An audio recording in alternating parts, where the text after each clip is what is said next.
Impressionist painter, former energy executive, and stripper impregnating crackhead Hunter Biden is in the news today, and ladies and gentlemen, he is mad.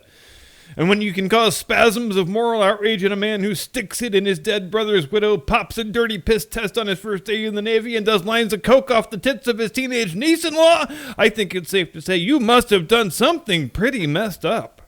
Also, on a tangentially related note, Hunter Biden's cocaine blues, 330,000 views. I'm just saying. But since we're on the subject, I had someone say to me the other day that since doing parody songs about the first family is now a professional vineyard in which I toil, I have thus a perverse incentive to support the re-election of President Semi-Animated Cadaver and Venal Houseplant Joe Biden. And how did I react to that? I did what John Wayne would have done. I punched that bastard right in the mouth and threw his bitch ass out the window. But enough about me. Why is Hunter pissed? Well, he's pissed because, are you kidding me? Have you seen the price of crack lately? No, that's actually not the real answer. But it might be the real answer, who knows? But that's not the official reason why the big guy's little boy is fighting mad today. The official reason is because, wait for it, it's worth it. Believe me. The goddamn news media are not being nice enough to his daddy Joe. And I think we can safely file that one under things that only an actual crackhead would say with a straight face. For those of us whose brains are not addled by 40 years of a hookers and blow regimen that would make John Belushi blush, we might find it very quaint indeed that the fake news media performance artist community would be accused of having an insufficiently slavish devotion to the best political interests of Joe Biden, since they've been dutifully playing nursing home night attendant for this fool ever since he shuffled out to his front yard and muttered that he was running for vice president back in July of 2019. Also, what kind of maniac puts the words Belushi and blush right next to each other in the same monologue? Jesus Christ. And where is it that Hunter is doing the airing of his grievances? Well, it's in an opinion piece in USA Today, obviously. So for those fans keeping score at home, he's using a free national soapbox, which he obviously requested and was provided, that no other stripper impregnating crackhead would ever be afforded access to. And he's using it to write a screed complaining that the very same water-carrying fake news media that gave him the soapbox aren't being nice enough to his family. Which begs the question, I think, dude? If the treatment you and your old man have gotten from the legacy news media hasn't been sufficiently friendly, may I ask what sufficiently friendly might look like? You realize, I'm sure, or maybe you don't, because, crack is one hell of a drug after all, that if the news media and their big tech paymasters and those 51 crooked bastard scumbag former intelligence goons hadn't all mobilized like the 101st Airborne on D-Day -1 to make sure the story about your laptop got good and buried, that you wouldn't be the president's son right now? Bueller? Have I read the entire Hunter Biden USA Today op-ed? No, I have not. And will I? No, because fuck that dude. And fuck USA Today too, for that matter. Giving a criminal defendant an open forum to influence public opinion on the outcome of his case?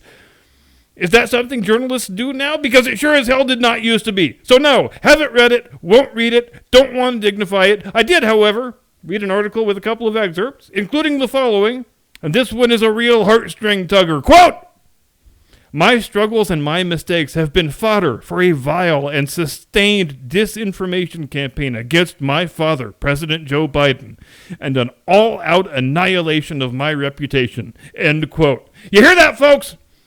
The guy who pours out bags of Skittles onto his genitals and makes videos of himself doing that and then sends the videos to people, he is worried about his reputation being unfairly maligned.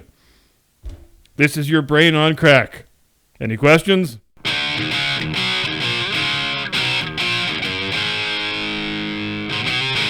From high atop the battlements of Castle Curmudgeon, where I want to clarify that the rumors about me almost naming myself Captain Skittledick are totally without merit.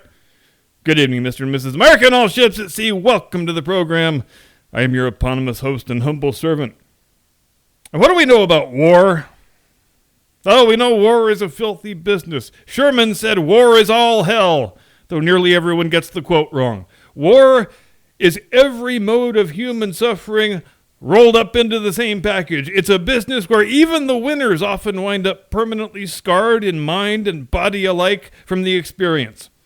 Pre-modern warfare had its own brutalities, to be sure, but before the advent of effective ranged weapons, first the longbow, then the musket, then the rifle, war was a business that was engaged in mostly by a certain class of professional warfighter. But as the ranged weapons improved and it requires less and less training to operate one effectively, well, war starts becoming more democratic. You can draft a boy off the farm or the dockyard and have him trained up as an infantryman in just a handful of weeks now. Then the art of war starts getting mechanized and aerialized, and that democratizes things even more. It all comes to a head in the First World War of 1914-18, when for the first time ever, civilian population centers are part of the battlefield now, with all of the aerial bombing and chemical gas attacks and artillery barrages that accompany it. Some countries received their first harsh, brutal initiation into the actual realities of modern warfare in those years, 1914-18. Notably among them, the Canadians and the Aussies and the New Zealanders, the Anzacs, as the last two are often collectively known. In Europe, they were all in for a shock when they saw the course this particular war was going to take, but even still, they had all fought wars recently enough to have some idea of what they were getting into. But in the Dominions, the Canadians and the Anzacs, not so much. There were a lot of naive young boys and naive officers, naive generals even, who marched off to the war all cocksure and confident, singing songs about how they were going to thrash those dirty Hun bastards, hang Kaiser Bill from a sour apple tree, and be back home in time for Christmas. But fast forward 4 years, and the boys who marched to war come back as men, the ones who are fortunate enough to have survived at least, and many of them are shell-shocked, some of them so badly they'll never be fully functional again, and still others have horrendous physical wounds of the sort that have never been seen prior to any war except this one. And the welfare of Great War veterans becomes a big political issue in every country that fought in the war, pretty much for the whole 20-year period until the next World War kicks off. Disaffected war veterans become an important political bloc. In America, it gives rise to the bonus army. In Weimar Germany, it gives rise to both left-wing communism and right-wing ethno-nationalism, and we know where that one goes. In the UK, it gives rise to socialism in England and separatism in Ireland. Meanwhile, in the land of dingoes and kangaroos and El Macpherson, the Aussies are watching all of this saying, you know what, mate? It seems like having a hell of a lot of pissed-off war veterans clogging up the cities might not be the best thing. Seems like it causes political instability. We don't want political instability. So the Australian government forms a plan, and they go to their war veterans and they say, look, that was a rough business in Gallipoli. We're real sorry about all that. We don't want any hard feelings that might potentially lead to communism, so can we interest you in 40 acres and a mule? But that was the solution Australia came up with. We'll take these blokes out of the cities. We'll send them out to West Australia. We'll get them set up as wheat farmers. It's going to work out great, you guys. Just wait and see.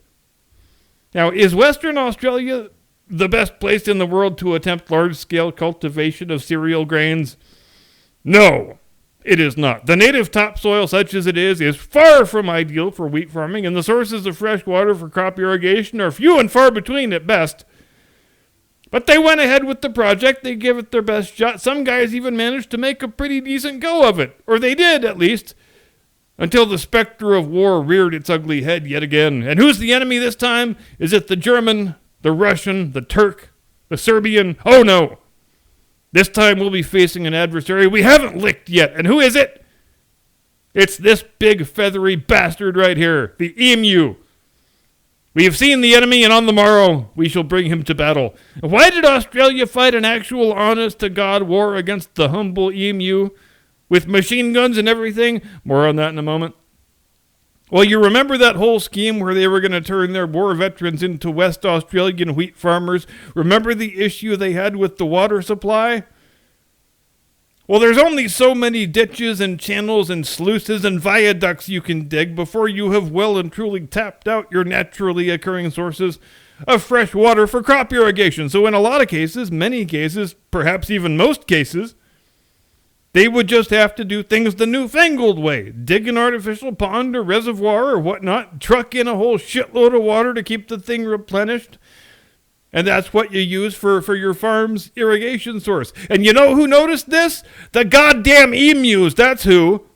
You see, the emus like to do their breeding in the interior of the continent, and then in the spring, right around planting season, in other words, they migrate back to the coast. And ordinarily, they would just overfly Western Australia without a second thought, but all of a sudden, the emus start noticing. There's a lot more water down there than there used to be.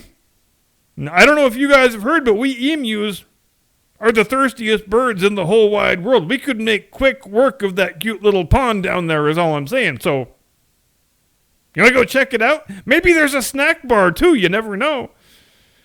And there was a snack bar, as it turns out, because the emus decided they really enjoyed the taste of wheat. And before you know it, the guys in the first emu flock have told all their friends, and it's a goddamn emu free-for-all. They're eating up all the wheat, they're drinking up all the water, they're knocking down all the fences, they're basically behaving like the crowd at fucking Woodstock. And this situation is really going south in a big damn hurry, but it gets worse, because boom! Great Depression, bitch! Because that's just what we need when we're already dealing with an emu apocalypse. The wheat farmers, as you might expect, they're getting pretty impatient with this whole state of affairs. They're looking at the government saying, you lot told us to come out here and be wheat farmers. We're trying to farm the wheat like we're supposed to, but you got to give us a little bit of help with these bastard emus. These bastard emus are wrecking everything. And look, we're just some humble wheat farming war veterans. We don't want to speak out of turn here, but back in the war, when we had a problem like this, you know what fixed it? Fucking machine guns, mate. If I learned anything at Gallipoli, it's that you can solve lots of problems with fucking machine guns. Now, this is the point at which you might expect the government to say, no, come on now. That's crazy. We're not going to use freaking machine guns to fix our emu problem. But not Australia, baby. What did the Australian government say? They said, machine guns, that's a cracking good idea, mate. And so exactly 89 years ago today, the 2nd of November, 1932, the Great Emu War was duly declared and Australia's sons marched off yet again to face the enemy on the battlefield. Operation Emu became something of a passion project for the Australian Defence Minister, Sir George Pearce. He didn't want anything going wrong with this thing, so he was determined to put a top man in charge of the campaign. And who was that top man? He was Major Gwynedd Purvis Wynne Aubrey Meredith of the 7th Heavy Artillery Regiment, Royal Australian Artillery. A man who, rumor has it, didn't successfully memorize his own name until he was 11 years old. Because seriously, how many goddamn names does your kid need, Mom and Dad? I'm just asking. Major Meredith selects 2 NCOs, Sergeants S. McMurray and J. O'Halloran, who in turn select a squad of highly trained emu killers. They duly outfit themselves with 2 Lewis guns and 10,000 rounds of ammunition. Sadly, we are unsure of the exact size, disposition, and armament of the emu force that day, as their records were destroyed shortly after the war. According to one account from a local newspaperman, Major Meredith on the first day challenged the men in his charge to collect 100 emu skins so that their feathers could be used to make hats for the cavalry. And I need to editorialize here for just a moment, because that sort of trophy taking is contrary to all the laws of civilized warfare, and there simply is no place for it. We do not desecrate the corpses of our enemy. You hate to hear stories like that, but in the event, it wound up being largely a moot point, because not only did they fail to kill 100 emus on that first day, they only sighted maybe 50 emus at best, and the 50 they sighted were so far away, well, they were out of the range of the Lewis guns. So now it was time for a bit of creative tactical improvisation. A couple of the farmers got together and said, okay, boys, we'll get in behind them and we'll herd them toward your location, and then you can unleash hell on those bastards with your machine guns. Preferably after we have gotten out of the way, because I'm just now realizing this plan involves me potentially walking into live machine gun fire. So I'm not quite as crazy about it now as I was a few minutes ago. But the emu, he's a cunning foe. So the enemy commander wasn't falling for any of this damn subterfuge. He instructed his force to split up and disperse instead of politely walking into a fusillade of bullets. And at the end of the engagement, when the smoke had cleared, the Australians had succeeded in liquidating only about 10 of the enemy emus for an expenditure of approximately 1,000 rounds of ammunition. Most crucially, though, was that the emu side, they suffered only manageable losses. Thus, their effectiveness as a fighting force was not significantly degraded. 2 days later, on 4 November, perhaps realizing his opposite number was a better tactician than he might have realized, Major Meredith set up an ambush near a local dam, and soon a battalion-sized force of 1,000 emus was observed heading in his direction. Wishing not to repeat his mistake of 2 days prior, Major Meredith instructed his gunners not to open fire until the enemy had approached to practically point-blank range, and the engagement proceeded brilliantly right up until both of the Lewis guns jammed, practically right after they had begun firing. Then the emu force, they withdrew from the field in good order. Total losses on their side, 12. The ornithologist Dominic Cerventi said the following about the early days of the Great Emu War, quote, "The machine gunners' dreams of point-blank fire into serried masses of emus were soon dissipated. The emu command had evidently ordered guerrilla tactics, and its unwieldy army soon split up into innumerable small units that made use of the military equipment uneconomic. A crestfallen field force therefore withdrew from the combat area after about a month," end quote. The Australian forces, for their part, opted to spend a week re-evaluating their tactics, after which time Major Meredith and his merry band of emu exterminators had markedly more success than they had had during the war's opening skirmishes. Indeed, by the 1st of December, the Australians were reporting 100 enemy emus killed per week. Meredith was recalled from the field on the 10th of December, and in his final report, he claims to have killed 986 enemy combatants while having shot 9,860 rounds of ammo. So now, if anybody ever asks you, how many bullets does it take to kill one emu, you can be confident in the knowledge that the answer is 100. But Major Meredith, clearly proud of his work, didn't conclude his report without stating, with special emphasis, that an additional 2,500 wounded emus had later succumbed to their injuries. Unfortunately, this number could not be verified by observers from the International Red Cross. So who won the Great Emu War of 1932? Well, the fucking emus did. And it wasn't all that close, really. Meredith never even got his 100 skins, and the cavalry, sadly, thus never got their new hats. Eventually, the government took a more traditional approach, some might say a less insane approach, but that's neither here nor there, by simply offering a small cash prize for each emu liquidated, 57,000 of which were paid out by the end of 1934, and these guys probably used a lot fewer bullets than Major Meredith did. The wheat farms, they survived. Amazingly, they're still farming wheat there today, and there now exists a fragile, tenuous peace between emu and man. But a peace that can be all too easily upset if we turn a blind eye and fail to heed the lessons of 1932. So let's all think about that long and hard. Thanks very much indeed for watching. Have a great day and a pleasant tomorrow. See you Sunday. Blast radius 8 Eastern, 5 Pacific. Don't be late. Do not comply. Get off my lawn!